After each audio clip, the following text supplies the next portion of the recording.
Assalamualaikum warahmatullahi wabarakatuh. Salam sejahtera untuk kita semua. Sebelum memulai, alangkah bagusnya kawan-kawan sekalian tekan like dan subscribe agar kami bisa semangat buat konten mendidiknya. Perang Bon, latar belakang dan kronologi.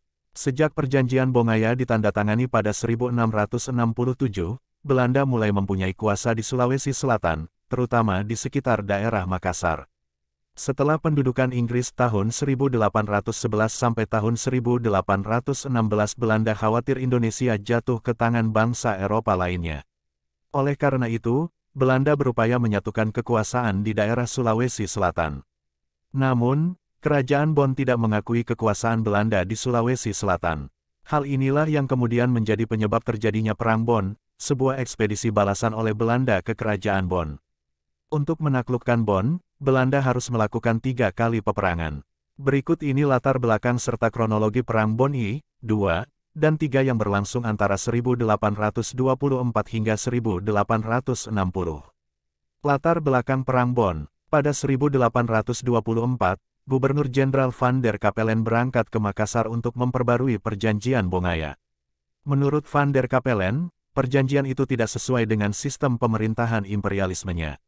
Akan tetapi, Kerajaan Bon menentang pembaruan perjanjian Bongaya dengan tidak menghadiri pertemuan.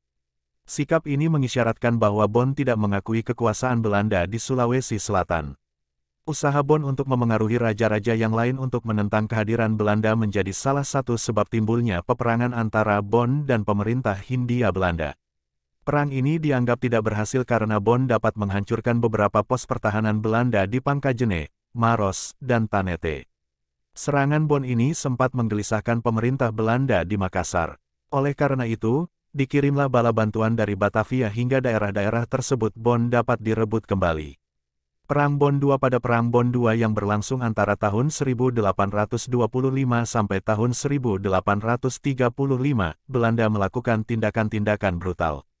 Jenderal Joseph van Gen melancarkan ekspedisi yang terdiri dari 4.000 orang dengan 7 kapal perang dan 3 perahu meriam. Perkampungan yang berada di Sinjai dibakar habis dan pasukan Belanda berhasil masuk ibu kota Bon. Namun, Belanda gagal merebut pemerintahan karena raja dan pembesar-pembesar kerajaan telah meninggalkan ibu kota untuk mengungsi ke pedalaman. Perang Bon II baru berakhir setelah raja menandatangani gencatan senjata yang kemudian disusul dengan perjanjian perdamaian. Jenderal Joseph van Gen melancarkan ekspedisi yang terdiri dari 4.000 orang dengan 7 kapal perang dan 3 perahu meriam.